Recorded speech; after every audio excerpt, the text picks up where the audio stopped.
My name's Tim Davis.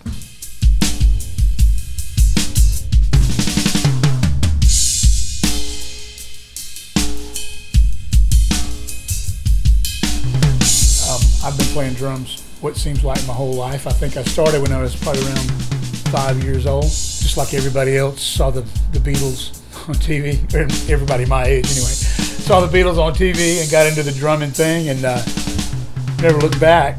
Raised here in Georgia, was born over in Texas.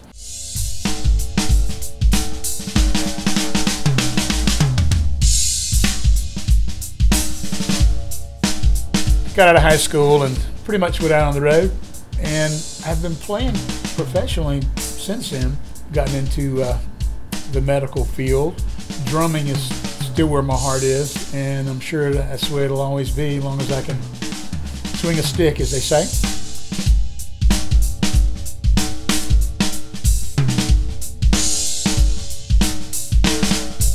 I've played pretty much any kind of style you can think of.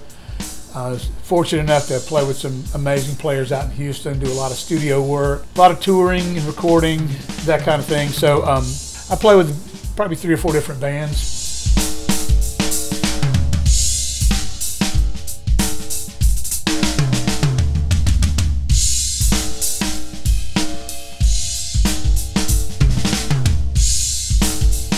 Any kind of style you can think of. I just like to keep playing, try to keep my chops up, and that's kind of my story. I'm just going to keep doing it as long as I can. I've known Michael Outlaw for, golly, probably 10, 12 years now. Met him after seeing his name in a Modern Drummer magazine, some kind of a snare drum giveaway. Totally blew my mind that there was someone in South Georgia building drums that I had not heard of.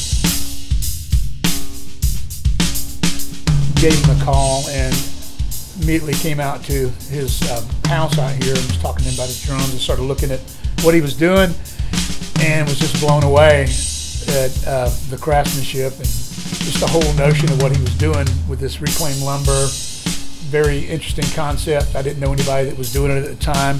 Eventually he built a snare drum for me. I started working with him and doing some videos and some sound clips, and the church that I was playing drums at the time, Michael would come up and we would shoot some videos, and then we would record sound files of the various snare drums that he was building at the time. So I got to know him on a personal and professional level, and it's really cool, and it's a friendship I value, and I speak highly of it. And most people that know him do the same. Unusual thing here in South Georgia to have someone bringing what he brings to the table.